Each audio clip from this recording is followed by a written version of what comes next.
దుష్టురాలు అనే చందమామ కథ చెప్పుకుందాం. కోసల దేశపు రాజు మార్తాండవర్మ ప్రమోదకుడనే కొడుకు, మాలిని అనే కూతురు ఉండేవారు. మాలిని చిన్నతనం నుంచి కుశదేశంలో తన మేనమామల ఇంట పెరిగి పెద్దదయింది. ప్రమోదకుడు సకల విద్యలు పూర్తి చేసి లోకానుభవం కోసం దేశయాత్ర చేస్తూ ఏ దేశంలోనైనా తన చెల్లెలికి తగిన వరుడుంటే చూడడానికి తిరిగి వచ్చేటప్పుడు మేనమామల ఇంట నుంచి చెల్లెలిని తన వెంట తీసుకురావడానికి నిశ్చయించుకున్నాడు. అతను అనేక దేశాలు తిరిగి చివరకు కుశదేశం చేరాడు. వేరు దేశాలలో తాను చూసిన యోగ్యులైన రాజకుమారులను గురించి అన్న చెప్పాడు. కానీ మాలిని అందరినీ నిరాకరించింది. ప్రమోదకుడు కొద్ది రోజుల తరువాత మాలినిని వెంటబెట్టుకొని కోసలకు బయలుదేరాడు. వారిద్దరూ ఒక రథమెక్కి అరణ్య మార్గాన వస్తుండగా ఒకచోట దొంగల గుంపు వారిపైన పడింది. వెంటనే ప్రమోదకుడు కత్తి దూసి దొంగల మధ్యకు దూకి ఒక్కసారి కత్తి అటు ఇటు ఊపేసరికి ఒక పక్క 6, రెండో పక్క 5 తలలు తెగి పడిపోయారు. ఈ సంఘటన చూసి మిగిలిన దొంగలు కొయ్యబారిపోయారు. దొంగల నాయకుడు ప్రమోదకుణ్ణి శరణు వేడాడు. నీవు శరణు వేడగానే సరికాదు, నీ ముఠానంతటినీ పంపేయాలి, నీవు ఈ అరణ్యాన్ని విడిచిపోవాలి అన్నాడతను దొంగల నాయకుడితో. అలాగే చేస్తాను, నేను చాలా ధనం సంపాదించాను, అదంతా మీ పరం చేసేస్తాను. ఆ తరువాత ఏ నగరానికన్నా పోయి మరేదైనా జీవనోపాధి కల్పించుకుంటాను. ఇప్పుడు మీరిద్దరూ నా భవనానికి వచ్చి 2 రోజుల పాటు నా అతిథులుగా ఉండాలని నా ప్రార్థన అన్నాడు దొంగల నాయకుడు. వృత్తి చేత దొంగ అయినవాడు స్ఫురద్రూపిగాను మర్యాదలు తెలిసినవాడుగాను కనిపించాడు. అతని ఆతిథ్యం స్వీకరించడానికి మాలిని ఏమీ అభ్యంతరం చెప్పనందుకు ప్రమోదకుడు దొంగల నాయకుడి ఇంటికి తన చెల్లెలితో సహా వెళ్ళాడు. అరణ్యం మధ్యలో ఉన్న ఆ ఇల్లు ఇంచుమించు రాజభవనంలాగున్నది. ఇంటి నిండా బోలెడంత మంది దాసదాసీ జనం ఉన్నారు. అతిథులకు ఆ ఇంట అన్ని మర్యాదలు జరిగాయి, అన్ని సౌకర్యాలు అమరాయి. మర్నాడు తెల్లవారుజామునే మాలిని తన అన్నతో, నాకు విపరీతమైన తలపోటుగా ఉన్నది. రాత్రి నాకు కలలో ఒక భూతం కనిపించి తలనొప్పితో చచ్చిపోతానని చెప్పింది. తరువాత ఒక ఋషి కనిపించి నన్ను భయపడవద్దని చెప్పి తూర్పు దిక్కున ఎర్రకొండ కింద చెరువు ఉన్నదని, దాని నీరు తాగితే తలపోటు తగ్గిపోతుందని చెప్పాడు. నిద్రలేస్తూనే తలపోటు ఆరంభమైంది. ఆ ఎర్రకొండ ఎక్కడ ఉన్నది? అక్కడికి వెళ్ళి నాకు ఆ చెరువు నీరెవరు తెస్తారు? నాకు చావు తప్పదు అని బెంబేలు పడిపోయింది. నేను వెళ్ళి నీరు తెస్తాను, నీవు ధైర్యంగా ఉండు అని చెల్లెలితో అని ప్రమోదకుడు తూర్పు దిక్కుగా ప్రయాణమై వెళ్ళాడు. అతను అడవిలో చాలా దూరం వెళ్ళగా ఒక ఎలుగుబంటి ఎదురు వచ్చింది. ప్రమోదకుడు దాన్ని లక్ష్యపెట్టక తన పని మీద తాను ముందుకు వెళ్ళాడు. మరికొంత దూరం వెళ్ళాక ఒక పక్క నుంచి పెద్ద పులి అతన్ని చూసి గాండ్రుమన్నది. దాన్ని కూడా అతను లక్ష్య పెట్టలేదు. మరికొంత దూరం వెళ్ళాక ఒక సింహం గర్జిస్తూ అతనికి ఎదురుపడింది. దాన్ని కూడా అతను లక్ష్య పెట్టక ముందుకు సాగి ఎర్రకొండ దిగువన ఉన్న చెరువులో తన వెంట తెచ్చిన పాత్రను ముంచి నీరు తెచ్చుకున్నాడు. అతను తిరిగి వచ్చేటప్పుడు అతని దారికి అడ్డంగా సింహము, పులి, ఎలుగుబంటి నిలబడి కనిపించాయి. సింహం మనిషి భాషలో, అబ్బాయి, నీవు నిజమైన ధైర్యశాలివి, మా భయం చేత ఈ ప్రాంతాలకెవరూ రారు. ఒకవేళ దారి తప్పి వస్తే మమ్మల్ని చూసి భయపడి పారిపోతారు, లేదా మమ్మల్ని చంపయత్నిస్తారు.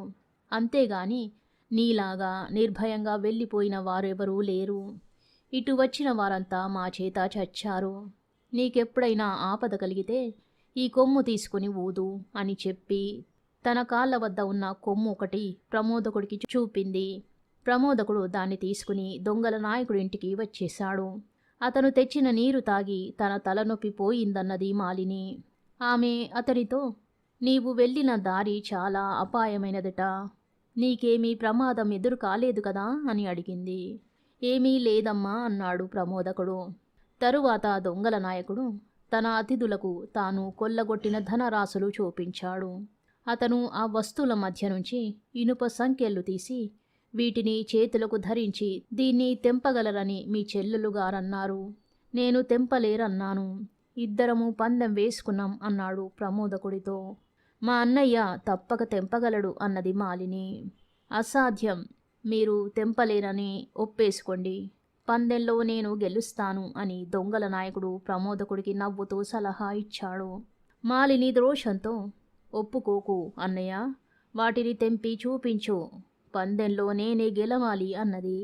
ప్రమోదకుడు ఒక్క క్షణం ఆలోచించి, తెంపడానికి యత్నిస్తాను అంటూ చేతులు చాచి దొంగల నాయకుడి చేత సంఖ్యలు వేయించుకున్నాడు. ప్రమోదకుడు వాటిని ఎంత ప్రయత్నించి కూడా తెంచలేకపోయాడు.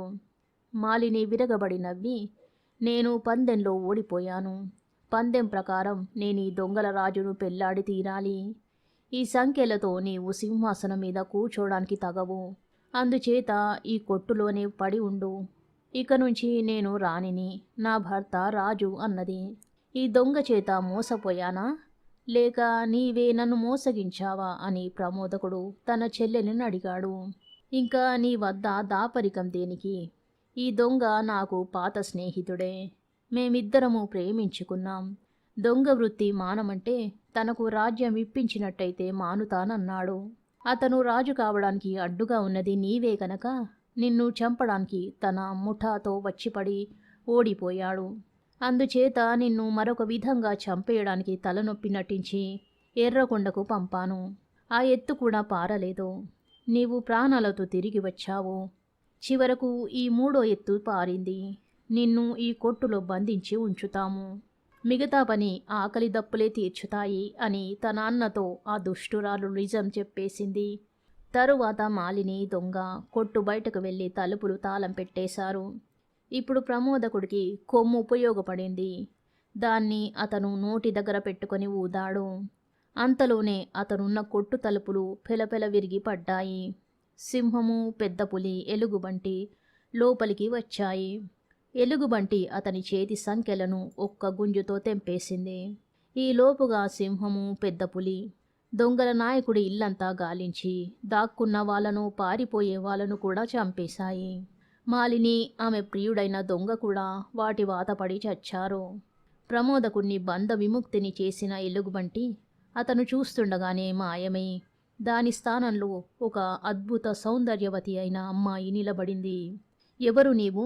ఏమిటి వింత అని ప్రమోదకుడు ఆమెను అడిగాడు. నా పేరు మాధవి, మిగతా వివరాలు మా వాళ్ళు చెబుతారు అని ఆమె అంటుండగానే సింహము, పులి అక్కడికి వచ్చారు. మాధవిని ఎంతో ప్రేమతో రుద్దుకున్నాయి. మాధవి అతనితో, ఈ పులిని, సింహాన్ని మీ కత్తితో నరికేయండి అన్నది. ఆ మాట వింటుంటే అతనికి మాధవి మాలిని కన్నా క్రూరురాలుగా కనబడింది. మాధవి అతని అనుమానం చూసి నవ్వి, వీరిద్దరూ నా తల్లిదండ్రులు, నాలాగే శాపగ్రస్తులు. మీరు నరికేసినట్టయితే వారికి శాప విమోచనం కలుగుతుంది అన్నది. ప్రమోదకుడు ఇక సంకోచించక తన కత్తి తీసుకుని ఒకే దెబ్బతో పులిని, సింహాన్ని కూడా నరికేశాడు. ఆ 2 మృగాల స్థానంలో రాజదంపతులు ప్రత్యక్షమయ్యారు. రాజు ఇలా చెప్పాడు, నాయనా, నేను సూరదేశపు రాజును. ఒకనాడు నేను ఈ నా భార్యతోనూ 2 ఏళ్ల ఈడుగల ఈ నా కుమార్తెతోనూ ఎర్రకొండ ప్రాంతాన విహారానికి వెళ్ళాను. వెళ్ళిన వాణ్ణి ఊరుకోక ఒక మునీశ్వరుణ్ణి చూసి హేళన చేశాను. ఆ ముని అలిగి మమ్మల్ని ముగ్గురిని వన్యమృగాలు కమ్మని శపించాడు. నేనాయన కాళ్ళపై పడగా మమ్మల్ని చూసి భయపడని వాడి చేతిలో మాకు శాప విమోచనం కలిగేటట్టు నా కుమార్తె ఎవరినైనా ప్రేమించగానే దానికి యథారూపం వచ్చేటట్టు అనుగ్రహించాడు. మా కుమార్తె నిన్ను ప్రేమించింది కాబోలు, ఆమెకు మానవ రూపం వచ్చేసింది. నీ చేతివేటు తింటే గాని మాకు శాప విముక్తి కలగలేదు. ఇదే మా కథ అని చెప్పాడు. తరువాత శూరదేశపు రాజు తన భార్యను, కుమార్తెను, ప్రమోదకుణ్ణి వెంటబెట్టుకొని తమ దేశానికి వెళ్ళాడు.